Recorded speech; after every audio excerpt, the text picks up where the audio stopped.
Bonjour à toutes et à tous, j'espère que tout le monde va bien. Je suis ravi de vous retrouver dans cette nouvelle vidéo hebdomadaire intitulée Casino Royale. Et avant de démarrer, comme d'habitude, le petit message d'avertissement qui stipule que le contenu de cette vidéo est à unique but pédagogique et informatif qui ne constitue en rien un conseil et vous êtes seul responsable de vos investissements et donc de vos trades. Pour me suivre sur Twitter, Tino-Trading, le groupe Facebook du podcast de la bourse et bien évidemment la chaîne YouTube sur laquelle vous êtes, où vous pouvez tout simplement vous abonner et surtout activer la clochette afin de recevoir une nouvelle notification dès lors qu'une nouvelle vidéo est publiée. Et pour celles et ceux qui veulent aller un petit peu plus loin en matière d'accompagnement, de salon de formation, de coaching, vous avez tout sur le site de pepitortrade.com, mon partenaire Trade République, avec qui nous faisons une émission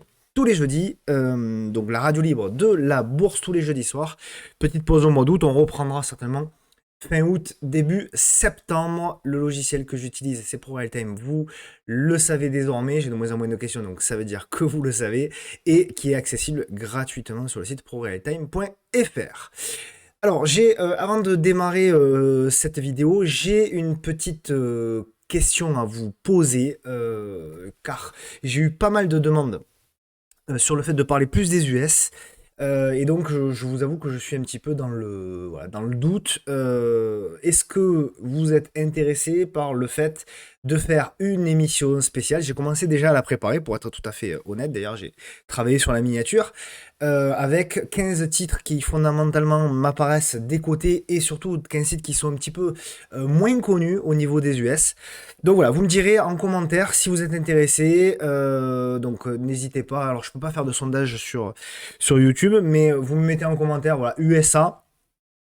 Et puis, si je vois que j'ai 25-30 commentaires, je considérerai que c'est une émission qui peut potentiellement vous intéresser. Et donc, on verra courant septembre pour faire cette émission-là. Donc, moi, j'ai déjà commencé, j'ai déjà récupéré 5-6 titres potentiellement intéressants fondamentalement à regarder si d'autant les marchés venaient à corriger de manière supplémentaire. Voilà, donc n'hésitez pas.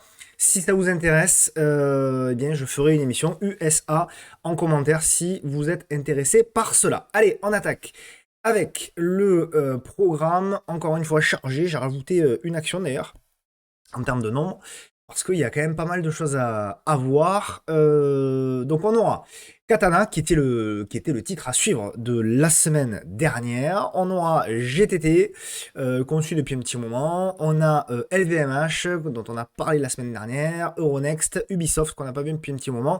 Azerion, qui a bien démarré, je suis bien content. Moulinvest, on en a parlé la semaine dernière. Pareil, il y avait un truc pas mal à faire.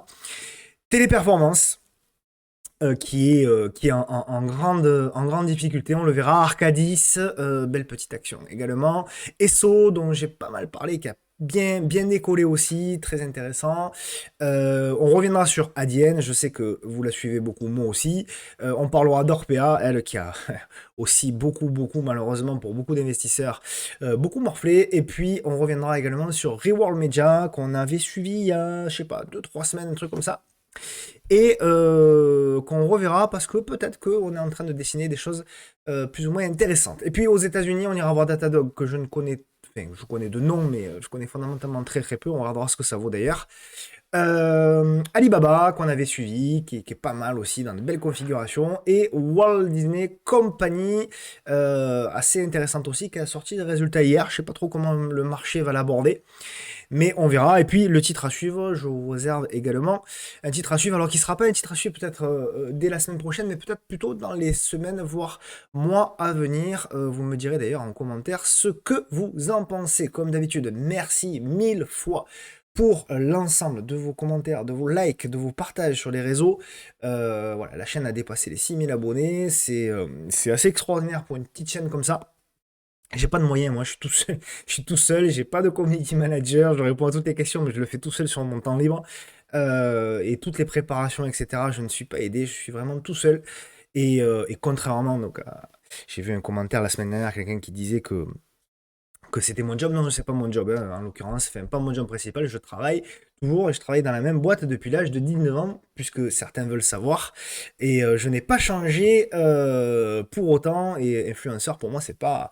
Déjà, je m'estime pas être un influenceur. Et puis en plus, pour moi, c'est pas vraiment un boulot, influenceur. Donc pour moi, c'est plus une passion. La bourse, c'est une passion. Alors si ça peut permettre, bien évidemment, d'apporter des compléments de revenus, tant mieux. Mais moi, le partage que je le fais par passion, uniquement par passion. Les marchés font partie de ma vie. Et donc, j'essaye de transmettre cette passion-là et j'essaye surtout de donner les clés, non pas pour gagner beaucoup d'argent, parce que je pense que ce serait prétentieux et surtout inexact de vous faire croire qu'on peut gagner facilement de l'argent en bourse. Par contre, j'essaye de vous donner les clés pour essayer d'éviter de cramer votre capital. Et je pense que c'est déjà très très important de commencer par là, éviter de cramer son capital, et puis ensuite, on voit si éventuellement de temps en temps on peut pas faire quelques petits gains tout en euh, profitant et en étant passionné et intéressé de ce qui se passe sur les marchés. Voilà, fin de la parenthèse, je ferme la parenthèse. Sur ce point-là, on attaque avec le CAC 40.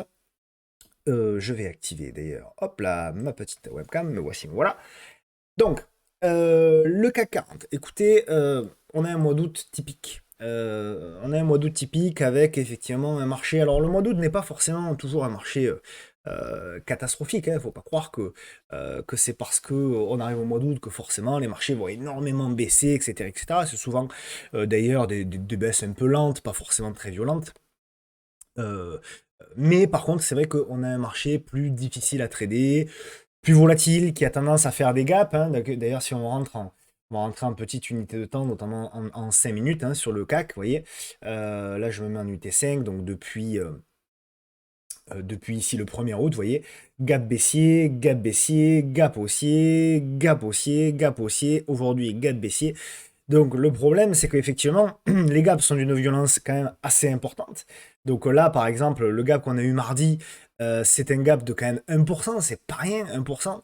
Donc effectivement, si on n'a pas payé ici, c'est très difficile de rentrer là. D'ailleurs, ceux qui sont rentrés en mode FOMO là, derrière, ils ont subi un repli du CAC jusqu'à quasiment 1% aussi.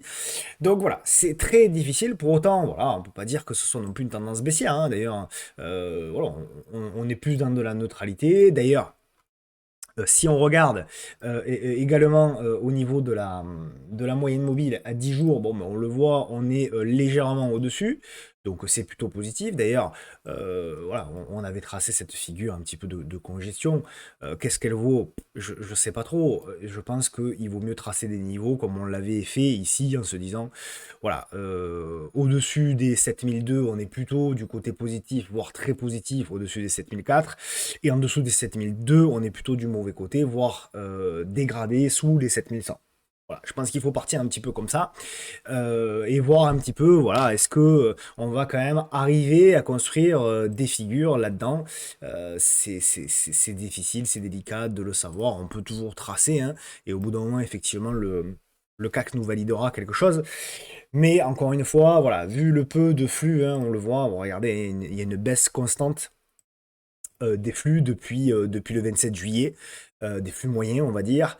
Donc voilà, c'est une période effectivement où eh bien, il est un petit peu plus difficile de trader. On a des ouvertures en gap baissier qui sont rachetées, on a des ouvertures en gap haussier qui sont vendues. Donc très difficile et délicat de prendre des positions. C'est la raison pour laquelle, voilà, bon, je vous l'exprime depuis un petit moment, c'est plutôt une période où il faut trader léger. Voilà. Pour autant, donc on est voilà, au niveau de la M10 journalière qui est, on va dire, à peu près neutre, qui ne fait que s'entrecroiser. Au niveau, pareil, de l'hebdomadaire, donc de la tendance de moyen terme, on va dire que c'est vraiment de la grande neutralité. On a une M10 qui est plate depuis un mois et demi. Donc on est vraiment dans un marché, pour le coup, qui a subi une forte réduction de la volatilité. En même temps, c'est normal hein, qu'on a vu la poussée ici. Ben forcément, il faut s'attendre potentiellement à une consolidation pour pouvoir repartir. Ça me rappelle toujours beaucoup cette période qu'on avait eue ici, là, en 2020, pour celles et ceux qui s'en souviennent. C'était il y a 3 ans déjà, hein, le temps passe vite. Mais on a vu un petit peu ce genre de choses, voilà, avant de repartir vers un bull market. Et je me demande si quelque part, on n'est pas en train, d'ailleurs, la période est à peu près la même, hein, vous voyez, c'était de juin, grosso modo, jusqu'à octobre, et là, on a démarré, on va dire, voilà, de mai, ouais, même mai, hein, ici, voilà, fin mai, début juin, et là, pareil, on va dire mi-avril, et on pourrait très bien avoir une pattern qui s'oriente plus sur quelque chose comme ça. Voilà. Donc on verra après évidemment la suite. Hein, pas évident qu'on reparte aussi sur un bull run aussi conséquent, mais on peut avoir quelque chose comme ça. On peut avoir également quelque chose, un marché un petit peu vraiment en range, comme on avait eu pour celles et ceux qui s'en souviennent en 2017. Voilà, hein, on pourrait avoir là aussi quelque chose qui ressemblerait à ça avant un mouvement un petit peu plus fort. Ça avait été un mouvement baissier donc à la fin de 2018. On verra là aussi si on peut, si on a potentiellement quelque chose comme ça. Voilà, donc j'ai vraiment pas. Alors, long terme, par contre, c'est aussi, hein, il n'y a rien à dire sur le long terme. Voilà, on s'est appuyé sur la M10 mensuelle. Voilà, difficile là aussi d'avoir des certitudes. Je les laisse, les certitudes, à celles et ceux qui en ont. Moi, j'en ai pas en tout cas. Je considère que vraiment, alors c'est rare que je dise ça, hein, mais je considère que vraiment, il y a beaucoup d'unités de temps où on est très neutre, quoi. On est vraiment très neutre et c'est vrai que quand on observe cet entrecroisement ici de la moyenne mobile à 10 jours, c'est assez rare quand même de voir ça. Vous pouvez reprendre un petit peu hein, l'historique du CAC. Voilà, on a des petites périodes comme ça où, mais ça dure jamais bien longtemps. Voilà, des petites périodes, etc. Mais là, vraiment, c'est des périodes quand même rares, hein. Et là, moi, on peut dire que, voilà, grosso modo, depuis 2 mois et demi, depuis fin mai, quoi. Depuis fin mai, on est dans une situation comme ça. Donc voilà. À noter qu'on est au même niveau que au début de l'année 2022. Donc, grosso modo, alors c'est le CAC dividende non réinvesti, hein, évidemment, mais quand même à noter que, ben, grosso modo, le CAC depuis 1 an et demi et quelques n'a rien fait finalement. Donc il y a eu de la volatilité hein, avec la guerre en Ukraine, etc., le rebond, mais finalement quelqu'un qui a acheté au début de l'année 2022, eh bien aujourd'hui il a un portefeuille à quelque chose près qui est sur le même niveau. Voilà pour le CAC classique. On va regarder les small, j'ai pas regardé, mais il me semble qu'ils sont toujours dans le, voilà, on est toujours dans le range. On est toujours dans le range sur les small. On voit qu'on a des difficultés ici à passer la moyenne mobile à 10 jours. Je vous avais tracé comment dirais-je, le milieu de ce range.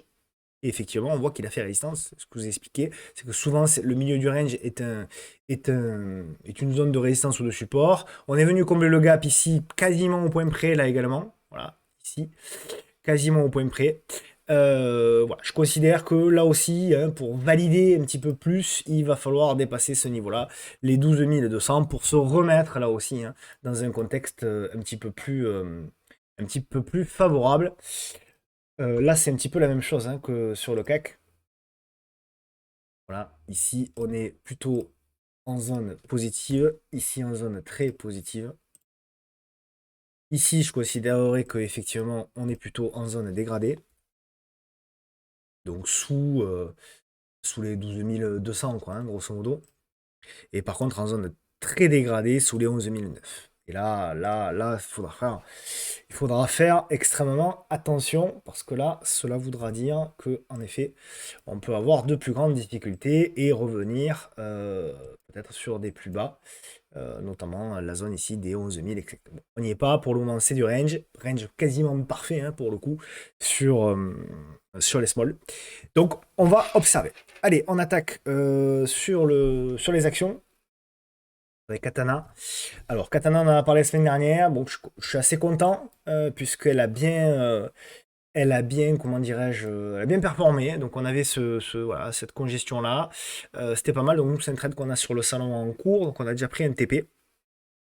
On a un reliquat, voilà, le stop il est sous la bougie impulsive. Je vais faire du nettoyage d'ailleurs. Ça sert à rien de le conserver pour le moment. On revient donc au niveau de la résistance oblique baissière. Pour le moment, ça passe pas. Ça passe pas, mais c'est intéressant parce que oui, ça bloque, mais ça congestionne. Donc il faut attendre encore, et pour moi, il faudra valider le dépassement de Katana des 7,55, voire même des 7,60, on va dire. Voilà, ici, 7,60, toute cette zone-là, si on arrive à la dépasser, alors oui, Katana pourrait accélérer et aller chercher donc un objectif, hein, les 8,48. Moi, j'ai un TP, alors un petit peu en dessous, c'est un petit peu ambitieux, on va dire les 8,37, les 8,40, et ensuite, en objectif, on ira chercher ici les 9,11. Donc c'est très positif, hein, là aussi, hein, la moyenne mobile à 10 jours est haussière. La moyenne mobile hebdomadaire, on est repassé au-dessus. Donc voilà, pour moi, c'est quand même plutôt pas mal. On se met dans des bonnes dispositions. Bien évidemment, il faudra que les small caps, au moins à minima, se maintiennent pour pouvoir espérer faire la relance sur le titre. Donc très positif sur Katana pour le moment, mais encore une fois, le retournement ne sera acté, vraiment la relance ne sera actée qu'au-delà des 7,55 € et au-delà des 7,60 €. GTT. Donc GTT, on en avait parlé, souvenez-vous, sur le break ici des 99,2. On avait fixé un objectif, donc c'est un trade qui avait été, là je fais pas la météo de la veille pour le coup, c'est un trade, un plan qui avait été partagé sur Twitter, hein, complet, avec le stop, les invalidations ici et tout. Je sais pas si je l'avais partagé également sur YouTube, il me semble que oui, mais peu importe, c'est pas très grave. Donc effectivement, on a breaké. On est venu chercher le premier objectif ici des 111, donc c'est pas rien, hein, quand même, hein. On parle d'une hausse voilà, de presque 12%. Donc bravo à celles et ceux qui l'ont pris. Moi, je ne l'ai pas pris, donc il y a eu l'annonce des résultats, hein, qui a fait du bien, qui a servi de prétexte, bien évidemment, pour valider la hausse. Donc bravo à celles et ceux qui l'ont pris. Voilà, maintenant, pour moi, donc le premier gap a été comblé. Euh, je considère que maintenant, pour relancer la tendance et faire un autre mouvement, il faut construire, comme d'habitude, la figure intermédiaire. Et je pense qu'en réalité, c'est ce qu'on est en train de faire sur GTT. Alors, comment elle va s'articuler, j'en sais rien. Encore une fois, là, il n'y a pas assez de bougies. Il faut laisser le graphique évoluer au fil du temps. Mais potentiellement, voilà, on le voit, hein, on est venu s'appuyer ici sur cette zone ici de support. Donc ce serait bien qu'on tienne effectivement la zone des 108. Et si on tient la zone des 108 et qu'on parvient ici à dérouler un petit peu cette congestion-là, voilà, là-dedans, pour aller chercher le comblement de ce gap-là en premier TP, et ensuite on verra pour relancer. Donc ce que j'espère moi maintenant sur GTT, et il y a encore du potentiel de gain, hein, on vient des 137. En plus, très franchement, quand on voit la tête des matières premières, notamment du gaz, nat, ça quand même, ça demande un petit peu d'attention. Et donc, on va suivre effectivement cette configuration. J'aurais presque pu la mettre également dans le titre à suivre. Mais voilà, je considère qu'il y a encore du boulot et que c'est encore un peu tôt pour pouvoir payer. Mais en tout cas, ce qu'on va rechercher, ce qu'on va attendre, ce qu'on va observer, c'est la consolidation, la congestion à plat. Potentiellement, même si on avait une petite M200 qui prenait le temps de revenir ici, qu'on ait une congestion à proximité, ce serait vraiment l'idéal, puisqu'on invaliderait en plus sous la M200 pour le moyen long terme. LVMH, donc on en a parlé pas mal ces derniers temps, on en avait parlé pour un short qui était par là, je sais plus, et on en a parlé, je vous en ai parlé la semaine dernière pour un achat, et vous avez proposé sur LVMH un achat possible, vous reprenez, hein, pas la vidéo, c'est pas la météo de la veille là encore, comme d'habitude, c'est dans la vidéo de la semaine dernière, hein, donc pour celles et ceux qui l'ont raté, je vous invite à aller la regarder. Je vous avais proposé un achat au-dessus des 817 pour aller chercher l'entrée de gamme, même un petit peu plus la fermeture. En l'occurrence, celles et ceux qui ont pris le plan, très sincèrement, donc on avait un stop d'invalidation à 800. Je vous invite à remonter vos stops au moins sous la bougie impulsive, voire même carrément à break-even. Comme ça, vous ne pouvez plus perdre. Ma foi, si LVMH vient combler le gars, vous prendrez un TP et vous y cherchez le deuxième objectif. Donc je reste dans la mentalité de ce qu'on s'était dit sur la semaine dernière. Et puis voilà, on va voir, le gap a presque été comblé, mais pas tout à fait. Et il y a encore tout à fait ce gap qui est ici, hein. Ça, c'est un gap, hein. Donc on ne le voit pas, c'est toujours la même chose. Les gens disent, mais il n'y a pas de gap ici, je vous l'avais déjà expliqué, hein. Il y a bien un gap ici, puisque un gap, de manière très simple, c'est quoi? C'est un trou de cotation. Et c'est pas parce que ce trou de cotation n'est pas visible dans une unité de temps qu'il n'existe pas. En l'occurrence, sur LVMH, ce trou de cotation-là, il existe bien. Et d'ailleurs, j'en veux pour preuve que si on se met par exemple en graphique 4 heures, ah, vous voyez bien qu'en effet, on a bel et bien ce trou de cotation qui apparaît ici entre le plus haut à la fermeture, à la clôture du vendredi 14 juillet et entre donc le plus haut ici du 19 juillet. Et tout ça, c'est un trou de cotation et tout ça est potentiellement un objectif à aller chercher pour le marché. Donc ce qui est intéressant aussi au niveau de LVMH, c'est que la robe, alors elle est un peu pentue, donc ça me gêne un peu, mais on a quand même fait la cassure, on vient faire le pullback. Et donc là aussi, ça peut être intéressant, hein, si on venait avoir 2-3 jours ici de consolidation pour pouvoir jouer. Alors c'est du 4 heures, hein, évidemment, mais pour celles et ceux qui sont un petit peu plus agressifs, vous pouvez le jouer pour jouer hop, la relance pour aller chercher de nouveau l'entrée de gap ici et ensuite potentiellement la fermeture là-haut aux alentours des 891. Donc on verra par rapport à LVMH. En tout cas, c'est pas si moche que ça. Euronext. Alors, Euronext, elle est pas mal, Euronext. Voilà, donc Euronext, ce qui est intéressant, c'est quoi? On avait cette zone ici de support, on le voit bien, hein, marqué, qui avait fait résistance ici en 2018, résistance ici en septembre 2018 aussi, et support ici en mars 2020, puis en octobre 2022. Donc nous, on avait proposé un achat ici au niveau du salon, dans la congestion, hein, sur le retour, donc la petite congestion qu'il y a eu, achat au-dessus, donc ça faisait un stop très court, très intéressant.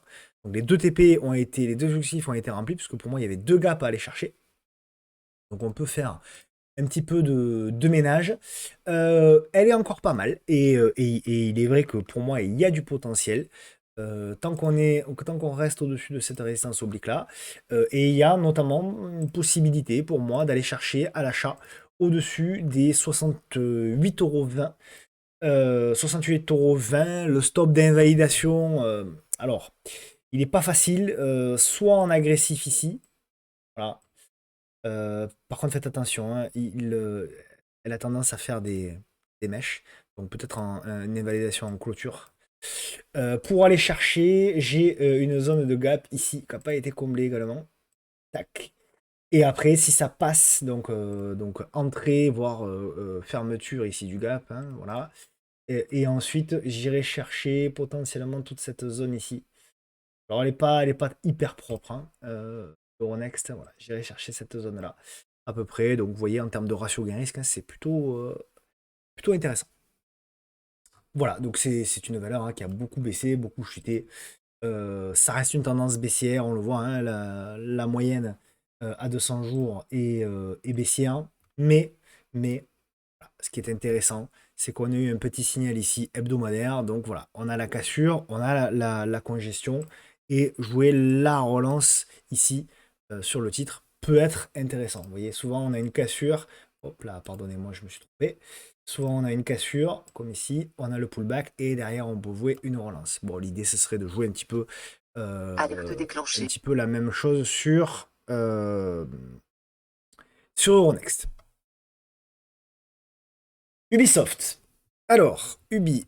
Alors, je vous la montre. Pourquoi? Parce que en hebdomadaire, voilà, on a cette résistance oblique qui a été cassée. Ici.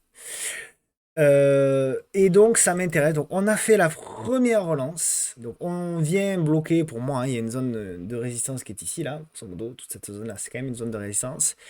Mais ce qui m'intéresse, c'est qu'on a breaké, on fait le pullback. Voilà, on fait quand même un joli pullback ici. Alerte déclenchée. Ah, décidément, excusez-moi. Hop là. On fait le pullback ici. Voilà, sur cette zone-là. Et donc, moi, ce que j'aimerais jouer maintenant, c'est la relance. Sur Ubisoft. Voilà, toute cette zone de pullback ici, là. Quand même assez propre. On revient dessus. Je pense qu'il y a quelque chose à tenter sur Ubisoft. Alors, c'est pas moins de risque, hein. Ça reste une tendance de fond baissière, mais pourquoi pas tenter au-dessus des 28,58, stop d'invalidation ici, sous les 27,35. Et on ira chercher en premier objectif les derniers plus hauts ici, et en deuxième objectif, donc la fameuse résistance que je vous ai indiquée en hebdomadaire ici. Vous voyez. Donc c'est pas rien quand même, ça fait. Alors c'est Ubisoft, hein, c'est volatile. Mais ce qui est intéressant, c'est que ça fait. Alors ça fait un stop à 3-4%. Ça fait un premier objectif quand même à 6-7%. Donc un ratio de 1,5, presque 2.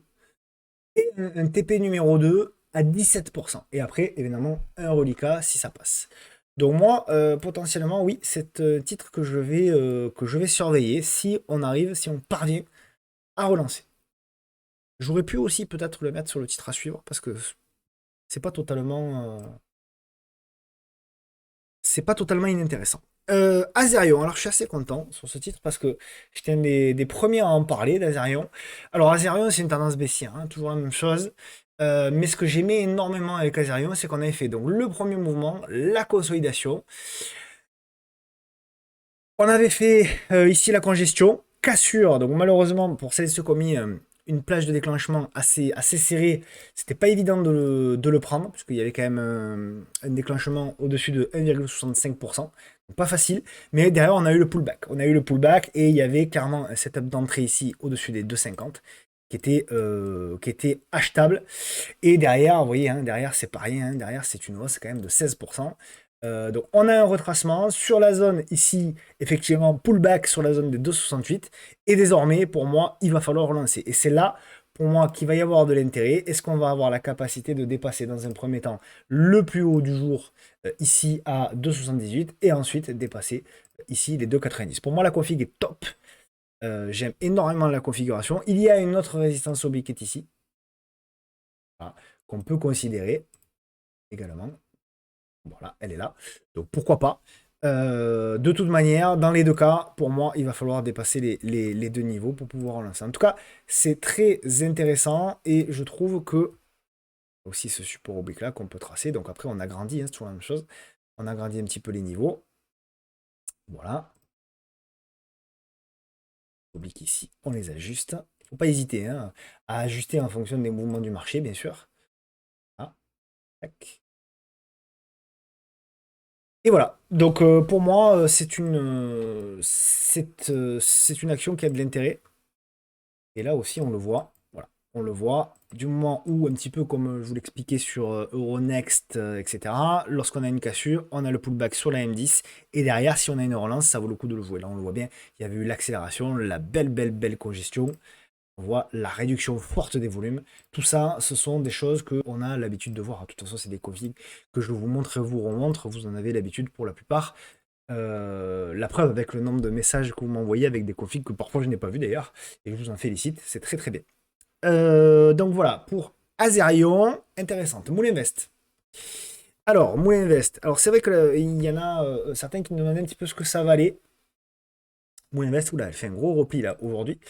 Ça peut être intéressant d'ailleurs sous la M10 là, en direct. Donc, à savoir que Moulinvest, voilà, fondamentalement, c'est plutôt pas mal. C'est une valeur qui, voilà, a le mou. Donc bien sûr, hein, c'est produit et vend des produits de bois, fabrique des panneaux de bois cloutés, des granulés, etc. Bon, ça on a l'habitude. C'est une valeur qui, en termes de valorisation quand même, est plutôt faiblarde. Donc ça c'est plutôt intéressant. C'est une valeur qui a de la croissance, quand même une valeur de croissance, etc. Profitable, etc. Donc en termes de, pour moi, de fondamentaux, il n'y a pas vraiment voilà, sur cette valeur-là. Alors après, on peut discuter sur le secteur, etc. Mais pour moi, fondamentalement, en tout cas, c'est pas affreux.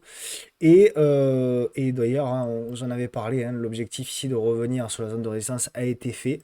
Donc on va voir un petit peu ce qu'elle est. Donc gap comblé, hein, évidemment ici.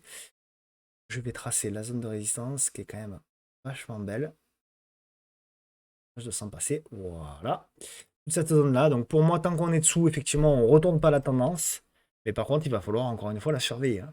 Donc il y a du potentiel, il y en a qui m'ont dit, ouais, j'ai raté la hausse, regardez un petit peu le potentiel, hein. C'est une valeur que si elle se reprend, peut être vraiment une valeur intéressante. Donc on va voir, par contre pas très liquide, hein, vous voyez aujourd'hui, 39 000 euros. Alors il y a eu un gros push ici, là, de volume, mais globalement c'est une action qui est relativement peu liquide. Donc faites attention, on va attendre à nouveau un setup. Pourquoi pas d'ailleurs aussi sur l'M10, hein. Appui M10, ça peut être une première opportunité pour prendre une première position. Mais sinon, pour celles et ceux qui veulent plutôt acheter du momentum, on va attendre plutôt la congestion dans cette zone-là pour pouvoir jouer un mouvement habituel qui ressemblerait à ça. Téléperformance. Alors, celle-ci, téléperformance, et c'est une action effectivement qui est en grande difficulté. Clairement, c'est une action qui, voilà, alors, il y a eu la publication ici le 27 juillet où ils ont annoncé quand même un ralentissement fort, du moins important de la croissance. Donc c'est extrêmement difficile. Alors, on est sur quand même une zone effectivement de support, hein, qui est ici. Voilà, alors moi je l'avais pas mal tradé, Téléperformance, sur la reprise ici de la M10. Bon, je vous l'avais expliqué, le trade, notamment ici, sur la reprise de la M10, on avait fait un super mouvement, hein, il y avait des choses à faire, mais il est vrai que depuis, bah, c'est compliqué, à part en intraday, de tenter des choses. C'est quand même globalement très compliqué. Voilà, alors après on peut toujours y voir, alors vous voyez, il y a des pullbacks, hein, sur la M10 qui est baissière, mais pour moi, tant qu'on repassera pas au-dessus de cette moyenne mobile, à 10 jours, c'est extrêmement difficile. Alors oui, on peut parler potentiellement d'un biseau, etc. On est en train de construire avec ralentissement des volumes. Donc on peut dire que potentiellement, on peut avoir espoir d'un ralentissement de la baisse, etc. etc. Oui, c'est vrai. Mais de toute manière, quoi qu'il en soit, même si c'est vrai, même si cette hypothèse de travail-là est vraie, pour moi, il faudra dépasser de toute façon la moyenne mobile à 10 jours pour pouvoir commencer à espérer. Si effectivement on arrive à claquer la moyenne mobile à 10 jours et qu'on est un trader agressif, on pourra tenter un achat avec un stop sous les plus bas pour aller chercher notamment, euh, notamment chercher l'entrée de ce gap-là aux alentours des 143, puis le comblement aux alentours des 157, etc. Mais il y aura du travail, il y a du boulot. Et là, pour le moment, c'est vraiment très tôt pour pouvoir parler de quoi que ce soit sur Téléperformance. Voilà, après, on peut dire que c'est des côtés, on peut dire que voilà, il peut y avoir tout un tas de raisons, qu'ils sont en train de faire des rachats d'actions, etc. Tout ça, c'est des éléments effectivement potentiellement favorables, mais pour le moment, toujours la même chose, le marché n'en veut pas, le marché pour le moment sanctionne, a du mal à revenir sur le dossier, et donc je considère que tant qu'on n'aura pas de signal graphique pertinent en swing trading, il faudra de toute façon attendre à minima la cassure de la moyenne mobile à 10 jours pour pouvoir tenter, en effet, ne serait-ce qu'on parlera que de rebond, même si on casse la moyenne mobile à 10 jours, hein, ce ne sera pas forcément le point bas, hein. Vous voyez, la cassure de la moyenne mobile à 10 jours, il y a des fois, comme ici, ça a été un échec. Là aussi, ça a été un échec. Alors oui, il y a eu un gros rebond, etc. Ça a permis de faire un gros rebond, mais finalement, quand même, on a fait un nouveau plus bas. Donc pourquoi? Parce qu'on est dans une tendance baissière. Donc il faut toujours ça aussi l'avoir en tête. On trade une tendance baissière. Et donc là aussi, prendre ce qu'il y a à prendre, jouer le rebond technique. Et tant qu'on n'aura pas un rebond important, en suivra une belle consolidation congestion qu'on cassera par le haut. D'ailleurs, c'était un petit peu ce qu'on avait eu ici, hein. Donc on a vu la belle accélération, on a vu une belle construction, une belle congestion, mais finalement, derrière, on a tenté le break et derrière, pouf. Voilà, tant qu'on n'aura pas vraiment la figure, le premier mouvement à la hausse, la figure de congestion et le deuxième mouvement, tant qu'on n'a pas ça, on ne peut pas parler de retournement sur Téléperformance, comme sur d'ailleurs n'importe quel titre, hein. D'accord. Donc après, on peut discuter sur le long terme. J'entends celles et ceux qui me disent qu'ils accumulent parce qu'ils estiment que sur du long terme, c'est un titre qui est intéressant, etc. Pourquoi pas? Je suis assez d'accord, hein, il y a pas de problème là-dessus. Voilà. Mais techniquement, graphiquement, si je suis objectif, je suis dans l'obligation de vous dire que pour le moment, on n'a pas de signal acheteur, ne serait-ce qu'un signal journalier. Voilà. Après, on peut le trader en intraday. En intraday, il y a des mouvements à faire, en UT 15 minutes, en UT 1 heure, etc. Il y a toujours des choses à faire, mais voilà, en journalier, en tout cas, j'estime que pour le moment, il n'y a absolument rien. A contrario de Téléperformance, il y a une action qui est intéressante. Donc on a potentiellement, nous, également un trade en cours sur le salon. C'est Arcadis. Alors Arcadis, j'en ai parlé également sur Twitter, qui pour moi, effectivement, s'inscrit dans des configurations potentiellement intéressantes. Donc on le voit, il y avait la grande figure ici, qu'on a cassé par le haut, on est venu sur le pullback, on a fait une figure, on a bien construit une figure intermédiaire, et on a eu effectivement ici de nouveau une cassure, le pullback, juste le pullback. Nous on a pris la cassure ici des 39,94, d'ailleurs je pense qu'on va passer certainement break-even sur cette position là ce soir, mais voilà, pour le moment c'est très intéressant. On a effectivement une moyenne mobile à 10 jours qui est haussière. On vient sur un niveau de résistance, donc pour le moment c'est vendu, mais c'est normal. Il est possible qu'on ait 2-3 jours un petit peu de consolidation. Ce qu'on va chercher, là aussi, c'est toujours la même chose. Une consolidation de congestion à proximité de cette résistance pour pouvoir la casser par le haut et valider un retournement un petit peu plus moyen long terme. Si on regarde la configuration hebdomadaire, on s'aperçoit que là aussi, effectivement, on a eu un joli petit signal qui était ici, avec ici la cassure de la M10. Là aussi, on en avait eu un. Là aussi, on en a vu un. Alors, ça ne marche pas toujours, mais quand on en a, parfois, on a effectivement, hebdomadaire, hein, la M10 hebdomadaire. Donc, quand on a des cassures, ben, parfois, effectivement, on a des belles accélérations haussières. Donc voilà, je reste bien évidemment positif. Pour celles et ceux qui ont pris le trade, ben, effectivement, moi je pars du principe qu'il faut quand même dans ce marché-là être vigilant et risquer le moins possible. Et donc je pars du principe que quand même il vaut mieux passer break-even et il vaut mieux se protéger. Ce qui est un petit peu embêtant au niveau de Arcadis, c'est que vous le voyez, elle a tendance elle aussi à faire des mèches assez impressionnantes. Donc possibilité quand même, selon la taille de position, d'avoir un stop break-even, mais en cours de clôture. C'est-à-dire attendre effectivement que le cours passe le soir sous les 40 euros pour pouvoir invalider le trade, pour pouvoir potentiellement couper le trade. Voilà pour Arcadis. Esso, ah bah, je suis très content Esso, puisqu'elle a fait une belle accélération. Alors, Esso, on en avait parlé au-dessus des 51 euros. Donc voilà, bon, je suis très content. Alors, il est vrai que j'avais mis, mais c'était une erreur de ma part, enfin une erreur. C'est chacun fait comme il veut, hein, comme d'habitude, mais j'avais indiqué le graphique dividende réajusté. Alors que moi, je le fais jamais, mais comme j'avais quelqu'un en coaching qui me demandait la différence, j'ai montré les deux, et finalement, par erreur, j'ai gardé le graphe dividende réajusté. Et donc, effectivement, le dividende réajusté, je n'avais pas la même résistance oblique. Et là, on le voit pour le moment, c'est là effectivement, là, je suis en non réajusté. Et là, effectivement, on a cette résistance oblique qui est ici. Donc il y avait déjà un bon mouvement hein, à faire sur SO. Il y avait quand même, je crois, 6 ou 7% à prendre. Voilà, 6,86. Donc il y avait déjà un bon mouvement. Celles et ceux qui l'ont pris, bravo. Possibilité de, là aussi, évidemment, prendre une prise de bénéfice partiel et venir monter le stop aux alentours du prix d'achat. Et après, ma foi, si ça passe, très bien. Si ça passe pas, tant pis. Mais oui, si on arrive à passer par contre désormais au-dessus pardonnez-moi, des 54 euros, effectivement, on pourra jouer une relance pour pouvoir. Alors, les objectifs, hein, aller chercher pour moi, ici la zone des 59,25, ici la zone des 64 et des poussières, et ici la zone des 69 et des poussières. Voilà. De toute façon, là aussi, tant qu'on est au-dessus de l'indice journalière, je considère que RS, et c'est plutôt très positif. On revient sur ADN. Alors, ADN, la semaine dernière, vous avez dit, elle nous fait le pullback. Vous avez proposé d'ailleurs un trade à l'achat de mémoire au-dessus des 1586. Donc il y a eu une mèche ici qui, si vous avez mis un stop fixe, potentiellement nous a fait sortir. Voilà. Mais pour moi, tout n'est pas quand même perdu sur ADN.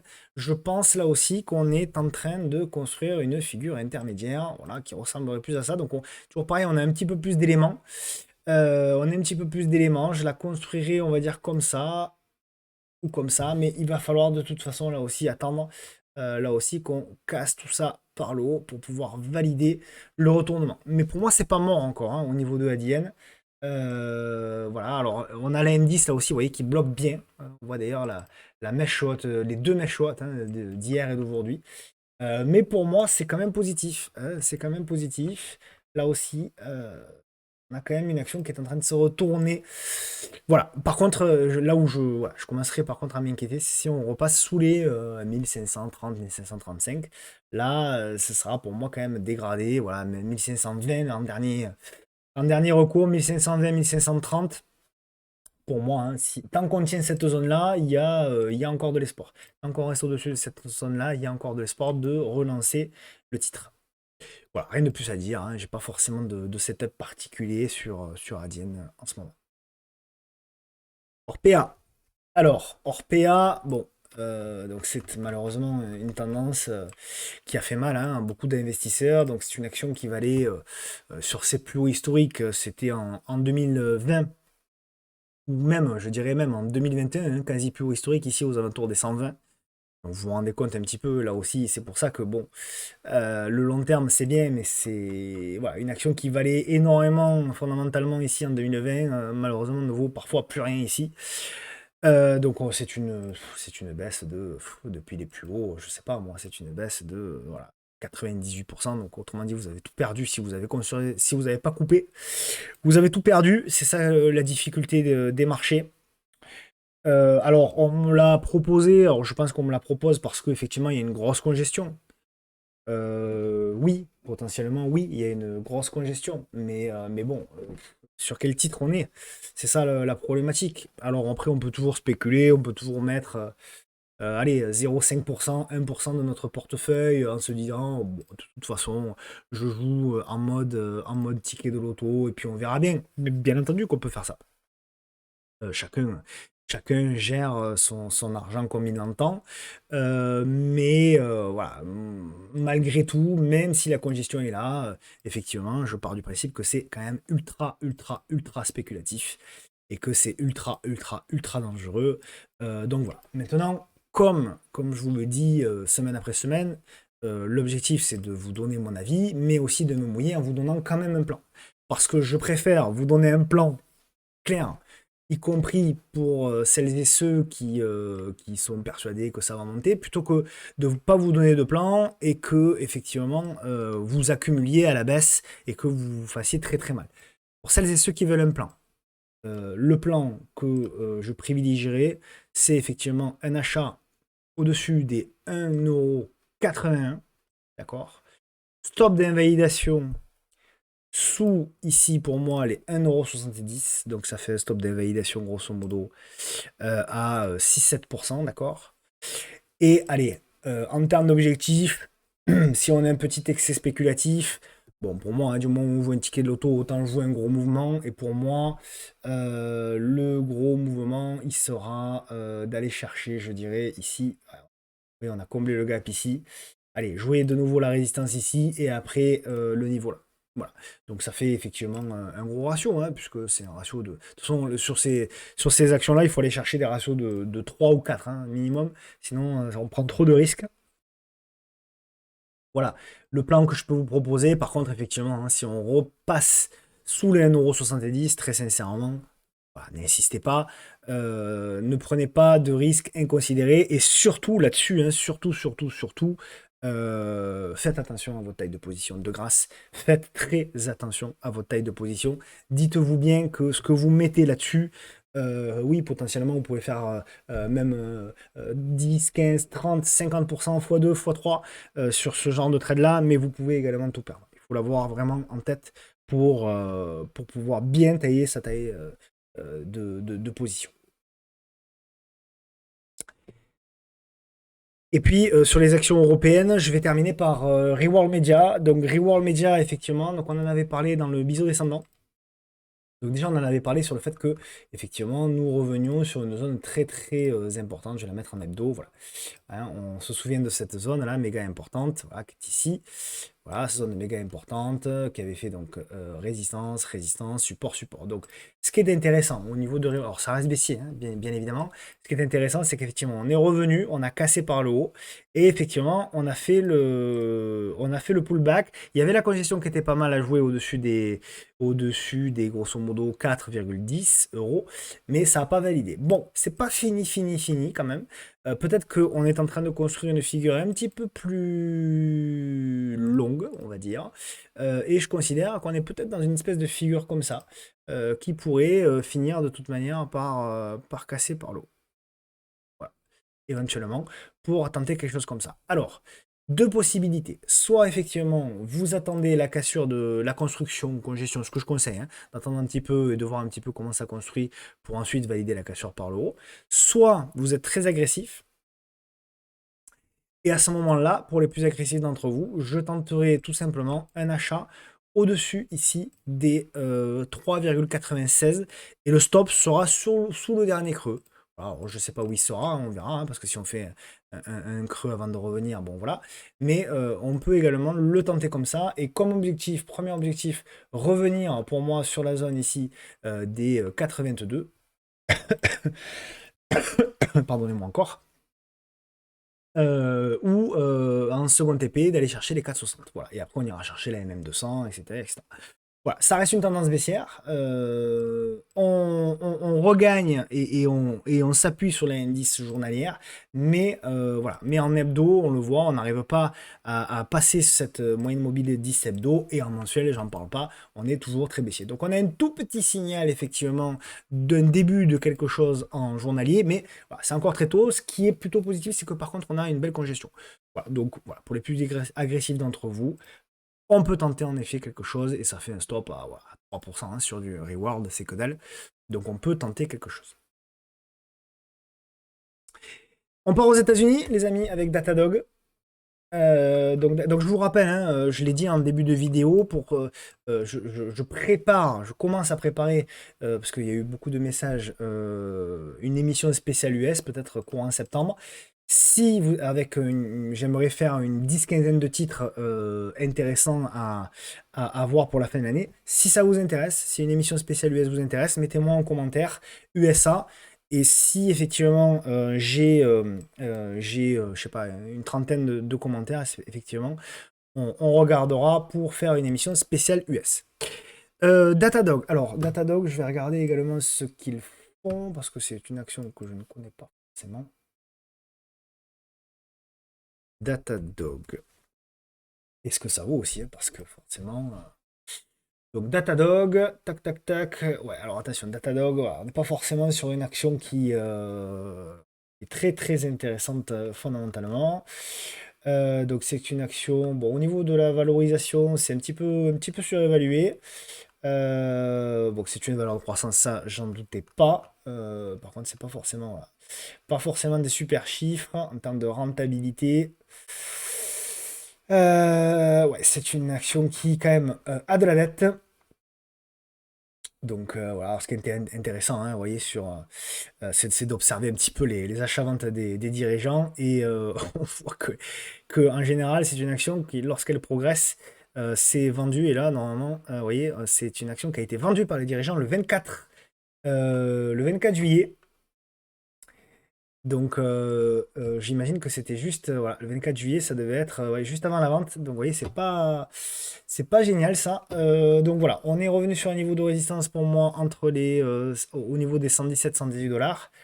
Et alors, bon, pour moi, hein, à acheter une action comme ça, donc c'est soit effectivement sur cassure, ici pour du swing, ici, si on a une cassure plus une congestion là, soit, et je préférerais cette hypothèse-là, soit sur repli à proximité, ouais, c'est moi, je vais le faire proprement, à proximité, vous avez vu, de cette oblique ici. Cette oblique ici, qui avait fait ici support, voilà, ici support, parfait, et ici support, parfait. Donc pour moi, c'est plutôt à proximité de cette zone-là qu'on pourra tenter de l'achat pour avoir un ratio gain-risque très intéressant. Voilà, mais je considère que quand même, c'est pas forcément là avec le gap, etc. Quand même un gap baissier on a eu 20%, donc j'imagine que le résultat a été très moyen. Donc attention, là il y a du rebond technique pour aller jouer le complément du gap, mais c'est du trading, hein. C'est du trading et d'ailleurs, on le voit pour le moment, on a bloqué au niveau de la première résistance ici. Au niveau de la première résistance, on voit, ça a bloqué tout de suite. Donc de toute façon, pour moi, c'est quand même du rebond juste technique pour le moment. Baba. Alors, Baba, je suis assez content parce que celle-ci, on l'a suivie, souvenez-vous, ici. à la cassure. Donc pour moi, c'est très positif hein, sur Baba. Il me reste à valider pour moi pour le retournement, à s'affranchir de cette résistance oblique ici. Voilà, hop. Voilà, il faut valider la cassure de cette oblique ici. Ça peut être pas mal.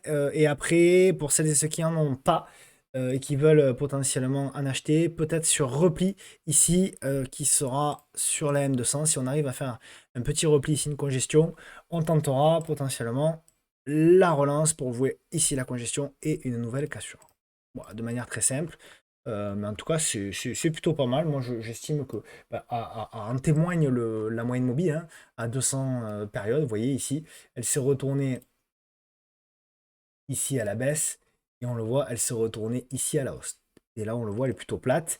Elle est même ici en train de, voilà, de se retourner complètement. Donc, ça peut être quelque chose qui peut être intéressant, Baba. Et puis, sur les titres US, on va terminer avec Walt Disney. Alors, ils ont annoncé les résultats hier. Je ne les ai pas trop vus. Donc, je ne peux pas vous dire. Alors, ça fait un moment que je vous en parle, moi, parce que j'estime qu'on est sur un gros niveau de support. Et ce qui s'est dessiné, c'est effectivement ici le biseau descendant. Je sais que certains l'ont vu. Moi, je ne l'ai pas surveillé, pour être honnête, pas du tout. Effectivement, toujours pareil, biseau descendant qui est ici. Voilà. Hop, regardez, beau biseau descendant, très propre. On l'a cassé par l'eau. Donc, on verra selon comment sont accueillis les résultats. Mais potentiellement, si on fait la petite figure ici, on peut jouer la relance sur Walt Disney. Voilà. Pour moi, c'est pas mal. Invalidation. Pour moi, si on repasse sous les 84. Donc, si on arrive à prendre position ici aux alentours des, voilà, des 89, on aurait un stop ici aux alentours des 84-80, ça fait du 5%. Et on irait jouer pour moi le comblement en premier TP, le comblement du gap qui est ici. Ah, ça reste baissier hein, quand même, hein, Walt Disney bien sûr. Mais on irait jouer le comblement du gap ici. Donc on irait jouer, voilà, on aurait un stop encore une fois à 5% et on irait jouer le comblement du gap à 13 en premier TP et ensuite on gardera pour jouer la cassure de cette robe, etc. etc. Bien évidemment, ce sont que des scénarios, hein, mais c'est le genre de choses qu'on peut jouer sur le titre Walt Disney. On verra à l'ouverture des US, hein, puisque j'enregistre cette vidéo entre midi et 2, donc je n'ai pas les infos et hier soir j'ai pas eu le temps de regarder ce que les chiffres valaient. Mais bon, on verra de toute façon à l'Open ce qu'il en est. Et puis, on va terminer avec le titre à suivre. Alors, le titre à suivre, alors je vais vous surprendre. La semaine dernière, je ne vous ai pas trop surpris avec Katana. Je vais essayer de vous surprendre cette fois-ci sur le titre. Alors, j'entends déjà celles et ceux qui vont me dire que c'est pas du tout la période pour jouer ce genre de titre, c'est pas, etc., etc. Mais je vais quand même vous le montrer. C'est une eBay. C'est Unibail. Alors, Unibail, je vous la montre pour plusieurs raisons. Alors déjà, je vais faire l'analyse long terme. L'analyse long terme est intéressante en ce sens qu'on a, voilà, en hebdomadaire, vous voyez, on avait ici, donc en 2005 et en 2009, on avait une zone de support. Support ici, support est là. Et un support qui avait été cassé ici, retesté ici en 2021 et vendu. D'accord. Ce qui m'intéresse au niveau de Unibail. Ce qui m'intéresse au niveau de Unibail, donc je sais qu'effectivement le secteur, voilà, etc., etc. Je sais tout ça. Mais ce qui m'intéresse, c'est qu'on a eu un beau premier mouvement haussier et désormais on a une action en consolidation. Et ce que j'espère jouer, c'est ce mouvement-là pour revenir ici. Alors c'est du moyen long terme là hein, sur Unibail. On est vraiment au milieu de la figure. Mais ce que j'aime beaucoup, vous voyez, c'est que sur Unibail, voilà, je vais zoomer maintenant. Voilà, ce que j'aime sur Unibail, c'est qu'on a une action qui a du mal à baisser quand même malgré la conjoncture. On a une action qui construit très très bien. Regardez comme c'est très propre. On a une belle oblique baissière ici. L'oblique ici, elle doit être ici. Voilà. On a une belle figure. Donc j'aime beaucoup ce que Unibail est en train de faire. Donc on est au milieu de la figure. Effectivement, pour l'heure, sauf pour les plus agressifs, voilà, ils veulent tenter ici un achat au-dessus des 51,90 €. Mais pour moi, pour le moment, il n'y a pas forcément quelque chose à faire. Il y a deux possibilités. Soit effectivement ce retour ici sur support. D'accord. Ici. D'accord. Soit effectivement, après cassure, ici, de la résistance oblique et la congestion. Mais pour moi, dans les deux scénarios, L'idée, c'est de jouer un scénario, évidemment aussi, puisqu'on est à l'achat, et de jouer effectivement les congestions sur ces deux niveaux de prix-là. Donc vous pouvez tracer vos zones, d'accord? Vous tracez vos zones et vous mettez des petites alertes et vous regardez, une fois que les alertes ont été déclenchées, une fois que les zones de prix, les zones d'intérêt ont été touchées, vous regardez si le prix est dans la capacité de créer une congestion, de créer une figure, un double appui, voilà, une congestion, une forte réduction de la volatilité, une forte réduction des volumes, etc., etc. Et puis vous voyez si effectivement vous avez potentiellement un setup à prendre. Voilà pour le titre à suivre. Encore une fois, c'est pas un titre à suivre dès lundi, hein, parce que pour moi, on n'est pas du tout dans les zones clés. Mais comme d'habitude, vous le savez, moi, ce que j'aime faire, c'est vous parler des titres bien avant, bien avant, bien avant. Comme on en a parlé de Katana, comme on en a parlé de Azerion, pour celles et ceux qui ont suivi, etc. J'aime vous parler des titres potentiellement plusieurs semaines avant, vous proposer des zones de prix, des zones clés, où vous savez que lorsqu'on les atteint, si vous avez des signaux acheteurs et des figures qui se construisent, qui sont intéressantes, vous pouvez potentiellement prendre position. Voilà, je vous remercie encore une fois. Merci pour celles et ceux qui veulent, qui souhaitent avoir une émission US, de me l'indiquer en commentaire. Merci encore une fois pour vos messages. Merci pour vos partages. Merci pour vos soutiens. Malgré l'été, les vidéos font encore beaucoup de vues, même de plus en plus. Et donc, c'est très rassurant. On va laisser passer l'été tranquillement. Et puis ensuite, on verra à la rentrée un petit peu. Vous allez voir, il y a pas mal de programmes qui vont arriver, qui vont être un petit peu sympa. Voilà, vous verrez, j'ai quelques surprises à vous réserver. Allez, je vous souhaite à toutes et à tous un beau week-end ou de bonnes vacances pour celles et ceux qui ont la chance d'y être. À bientôt. Ciao, ciao.